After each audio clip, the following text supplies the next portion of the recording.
Salut tout le monde, j'espère que vous allez bien. Aujourd'hui, nouvelle vidéo, je vais vous parler d'un phénomène qui est la dissolution. Alors, on va illustrer ce phénomène à l'aide d'une petite expérience que vous pourrez vous aussi reproduire à la maison. Pour cela, vous aurez besoin de sel, d'eau, d'un récipient, d'une balance et d'une baguette en bois. Tout d'abord, on verse 500 ml d'eau, ce qui correspond à 500 g.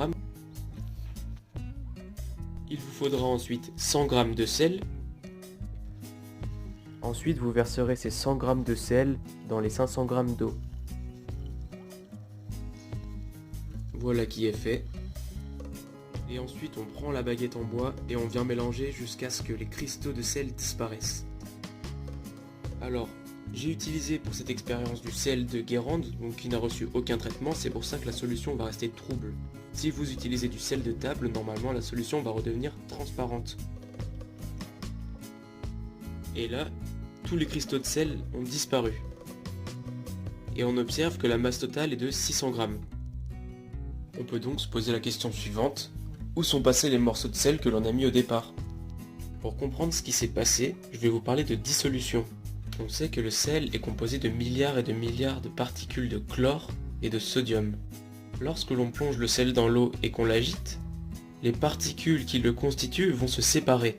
Ces particules sont tellement petites quand on les prend une par une qu'elles sont invisibles à l'œil nu. On pourrait peut-être croire que le sel a disparu comme par magie, mais ce n'est pas le cas.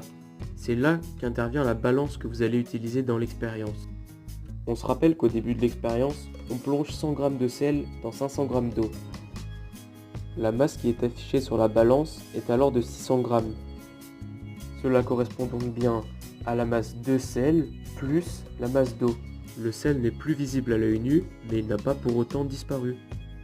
Ce qu'il faut retenir. La dissolution est donc un phénomène dans lequel les particules qui composent un solide se dispersent en entrant en contact avec un liquide. Un exemple de ce phénomène de dissolution est celui que l'on a vu aujourd'hui quand on a mis du sel dans de l'eau. Il faut également retenir que la masse totale sera la masse du solide plus la masse du liquide. En bonus, je vais vous apprendre à différencier fusion et dissolution. La fusion, c'est quand un objet solide fond pour devenir un objet liquide. L'exemple le plus connu est le suivant. Au début, on a un glaçon, c'est-à-dire de l'eau solide. Lorsqu'on vient le chauffer, il se transforme en eau liquide. C'est donc ça la fusion. Pour la dissolution, c'est différent. Au départ, on est à l'état solide et à l'arrivée, on reste à l'état solide. La seule chose qui change, c'est la taille du solide. À gauche sur le schéma, on a un énorme bloc de sel et à la fin, on a des petites particules de sel.